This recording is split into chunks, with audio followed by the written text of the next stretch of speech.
সুপ্রিয় দর্শক, আসসালামু আলাইকুম। দর্শক, আপনাদেরকে প্রীতি ও শুভেচ্ছা জানাচ্ছি নতুন আরেকটি প্রতিবেদনে। দর্শক, আমরা আবারও চলে আসছি ঐতিহ্যবাহী বিখ্যাত জাকের ডেইরি ফার্ম। আজ আমরা এই পর্বে কথা বলবো জাকের ডেইরি ফার্মের কর্ণধার আনোয়ার ভাইয়ের সাথে, এবং জানার চেষ্টা করব যে ক্ষুদ্র উদ্যোক্তা যারা তাদের কি পরামর্শ দেবেন এবং কিভাবে শুরু করবেন, এবং জাকের ডেইরি ফার্মে এসে কতখানি উপকৃত হবে সেই সব বিষয় নিয়ে বিস্তারিত আলাপ করব আমরা আনোয়ার ভাইয়ের সাথে। আনোয়ার ভাই, আসসালামু আলাইকুম। ওয়ালাইকুম সালাম। কেমন আছেন? আলহামদুলিল্লাহ ভালো আছে। আজকে খুব পরিপাটি লাগতেছে আপনাকে। আজকে কারণ হইলো সুন্দর একটা মনে করো সময় আসছেন। হ্যাঁ, দেশবাসীকে ৮৬ ভাগ কৃষককে জানাতে হবে, একটা মেসেজ দিতে চাই। হ্যাঁ, সেই মেসেজটা একটু পরে দিব। মেসেজটা হলো সুন্দর বাংলাদেশে বসবাস করি, যে দেশে ৮৬ ভাগ কৃষক, কৃষি নির্ভরশীল বাংলাদেশ। কৃষকের হাতে খড়ি দিয়েই আজকে বাংলাদেশ গড়া, সংসদ গড়া, সচিবালয় গড়া। কৃষকের রক্ত মাখা সুসজ্জিত সুগন্ধিত দিয়ে আজকে মনে করা হচ্ছে সংসদ গড়া। সেই সংসদের উদ্দেশ্যে কিছু কথা বলবো আজকে। আমি কিছু দলিল নিয়েছি হাতে। হুম, এই দলিল গুলো হইল, আপনারা দেখছেন বাংলাদেশের 18 কোটি মানুষ দেখেছেন আমাকে কিভাবে ছিন্ন ভিন্ন করা হয়েছে, কিভাবে মনে করা হচ্ছে আমার বেগুতিয়া গরু মারা হয়েছে, কিভাবে মনে করেছে আমার গরু বাছুর, আমার সয় সম্পত্তি লুট করা হয়েছে। আমি বাংলাদেশের মানুষ, যে সংসদে আইন পাশ করা হয়েছে, মামলা চলাকালীন কোনো সম্পদ ভাঙ্গা যাবে না, সম্পদ হরণ করা যাবে না। কিন্তু আমার হাইকোর্টে একে একে দুইবার রিট টাকা পরও আমার করে করা সম্পত্তি, সেই সম্পত্তিতে আমি মনে করেছে আমার ডায়েরি ফার্ম গড়ে তুলেছিলাম। প্রায় 64টার মতন মনে করেছে আইটেম তৈরি হইতো শিশুদের, যে ফার্মে মনে করো 6 থেকে 7 টন উৎপাদন, প্রতিদিন দুধ উৎপাদন হইতো, মাংস উৎপাদন হইতো। ঢাকাবাসী এবং মনে করছ হাজার হাজার শিশুকে দুধ খাওয়া বাঁচিয়ে রাখতে পারতাম। আমি সেই দেশের নাগরিক, আমি সেই আনোয়ার, আমি সেই জায়গায় ডেলিভারি কর্ণধার। আজকে মেসেজ দিতে চাই, আইন প্রয়োগকারী যারা আইনকে পয়দা করেন, যারা মনে গেজেট তৈরি করেন, এই গেজেটে লেখা আছে যে কৃষকের অগ্রাধিকার। এই বাংলার মেহনতি কৃষক ভাইয়েরা, বাংলার খামারি ভাইয়েরা সচ্চার হন। আজকে কিছু আপনাদের ন্যায্য প্রাপ্য কাগজ দলে নিয়ে সামনে দাঁড়াইছে, যে যে গেজেটে পাশ করা আছে, গ্রাম দেশে 6 একর পর্যন্ত জমি আপনার জলাশয় মৎস্য চাষের জন্য পাবেন। খালি জমি মনে করেছ ডায়েরি পোল্ট্রি আপনারা পাবেন, বরাদ্দ পাবেন। আপনাদের ভাগ্যকে ছিনিমিনি খেলছে কারা? যারা সংসদে বৈশা, যাদেরকে আপনার এলাকার মধ্যে এমপি মন্ত্রী বানাইছেন, তারাই, তার আত্মীয় স্বজন, মামু ভাগিনা খালু হোপা, তারাই লুটপাট করছে। দেখেন জলাশয় মনে করেছ নদীতে জেলেকে নামতে দেওয়া হয় না। আজকে প্রত্যেকটা গ্রাম পল্লীতে দেখবেন খালে, নদীর খালে জেলেদের নামতে দেওয়া হয় না।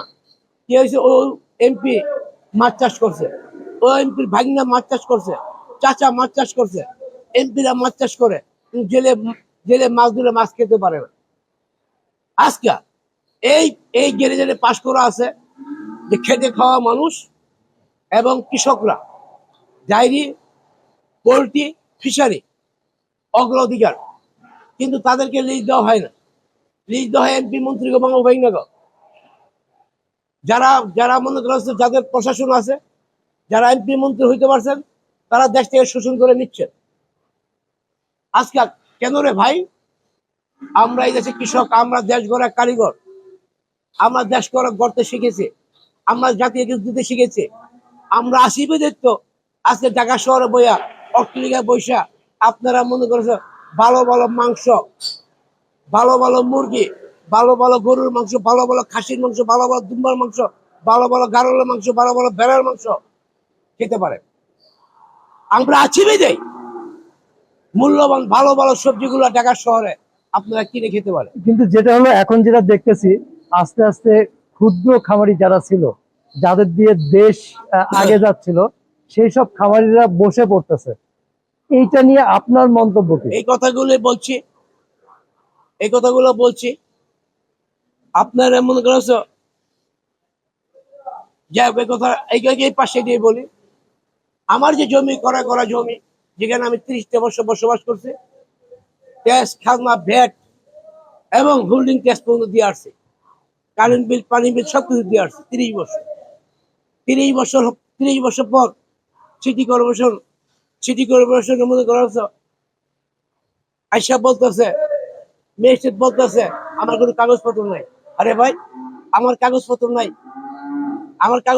30 বছর আপনি কোথায় ছিলেন? আজকে আমি তো জমি ক্রয় করে নিয়েছি ব্যাংকে, একে 3টা ব্যাংকে লোন নিয়েছে, কোটি কোটি টাকা লোন নিছে এই জায়গার উপরে। ব্যাংক কিভাবে টাকা দিল আমাকে? তাইলে নিশ্চয় আমার কাগজপত্র আছে। আর ম্যাজিস্ট্রেট সাহেব বলতেছেন আমার কাগজপত্র নাই। আচ্ছা, কাগজপত্র তাহলে আপনি বলেছিলেন খালের জায়গা, খাল খাল লিজ হয় না। আমি লিজ চেয়েছি কোন জায়গা? যে জায়গা আমার অবশিষ্ট যে জায়গা রয়ে গেছে, সামনে পিছনে জায়গা ছিল, মানুষ ছিল, সবারই ছিল, সেই জায়গার লিজ চেয়েছি। লিজ খাল হয় না। আচ্ছা, আপনাদের উদ্দেশ্যে বলতে চাই, যদি সেই জায়গা লিজ না হয়, তাহলে রেজানা চৌধুরী বন্যা তার 50% জায়গা লিজ নিয়েছে। এই দেখেন দলিল, লিজ নিয়েছে তার 50% জায়গা। এই জায়গা খাল কিভাবে সে লিজ নিল?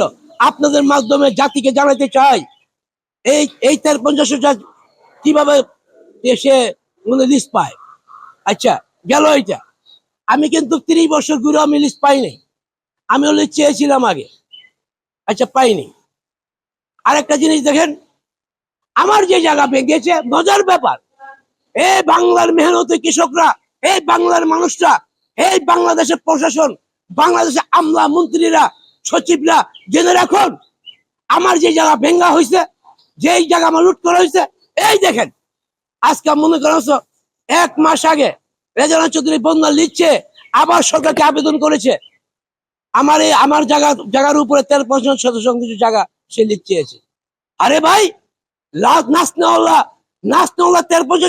5% জায়গা লিজ নিছে, আবার সে আমার জায়গা আমার ফার্ম ভাঙ্গিয়া মনে করছো সে লিজ চায়।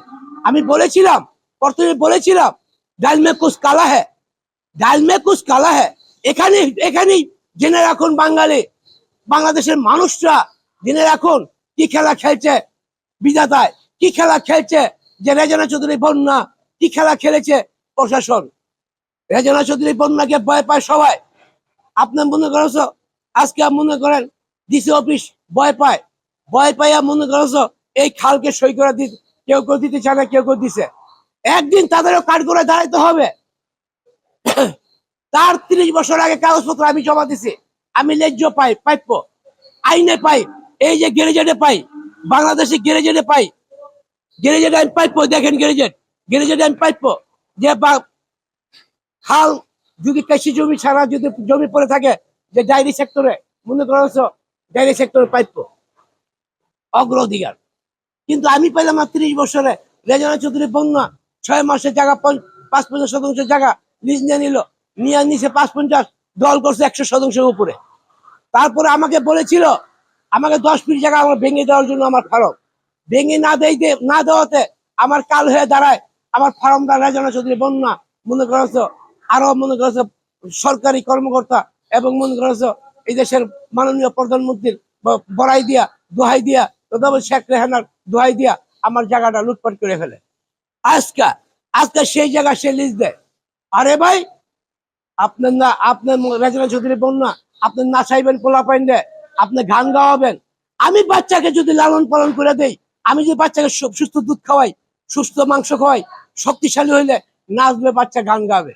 কিন্তু আমাকে মাইরা আপনার আপনার আপনার মনে করেন হলিউড খেললেন।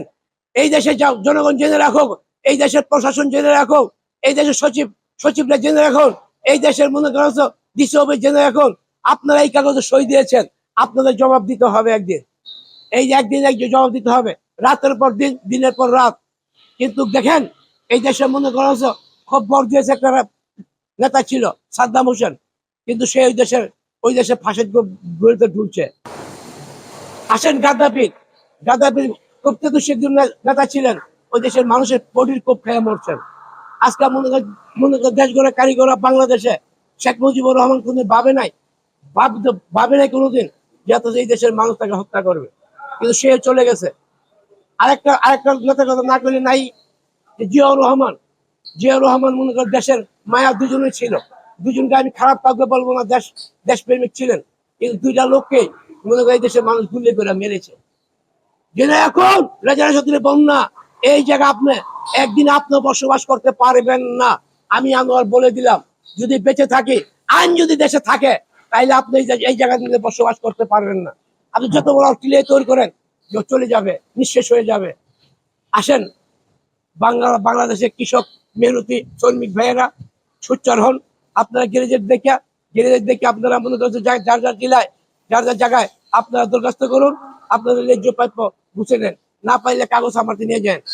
এই বলে কৃষক ভাইদেরকে মনে করছে একটা মেসেজ দিয়ে যায়। আর একটা মেসেজ হইলো, আজকে এই ডায়েরি সেক্টর বিলীন হয়ে যাচ্ছে, এই ডায়েরি সেক্টর মনে করছে নিঃশেষ হয়ে যাচ্ছে। কারণ হইলো টেকনোলজি আমাদের দেশে নাই, আমাদের দেশে খাবার নাই, খাবার আনতে হইলে ব্যাট বসানো হয়েছে। ওষুধের দাম মনে করছো রিডবল, ওষুধের দাম হাত ছোঁয়া বাইরে হয়ে গেছে। মেডিসিন ব্যবহার করার মতন মনে করছো সরকার ব্যাট খাওয়া এমন ভাবে বসাইছে, যা খাবারের ওষুধের দাম অনেক অতিরিক্ত হয়ে গেছে, খাবারের দাম সীমাহীন হয়ে গেছে। কিন্তু এই ডায়েরি সেক্টরে বলা আছে, কিন্তু কাজে নাই। আমাদের মনে হয় গ্যাসের সুবিধা দেওয়া হচ্ছে না, কারেন্টের সুবিধা দেওয়া হচ্ছে না, পানির সুবিধা দেওয়া হচ্ছে না।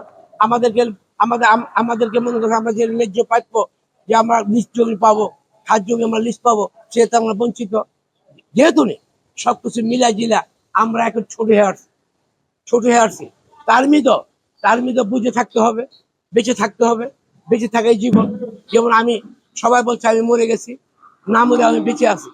আমি তার না মরে বেঁচে আছি, কারণ আমিও এখনো আজ পর্যন্ত মরে গেলে কে শোনাবে আপনাদেরকে, জাগো বাঙালি জাগো, আবার যুদ্ধ করতে হবে, আবার দেশকে স্বাধীন করতে হবে, আমাদের দেশকে আমরা আবার রক্ষা করতে হবে। আমরা মাছ মাংস দুধ দিয়ে ধান সবজি আমরা সয়লাভ করব, এই স্লোগান দিয়ে আমরা আগে বাড়ি।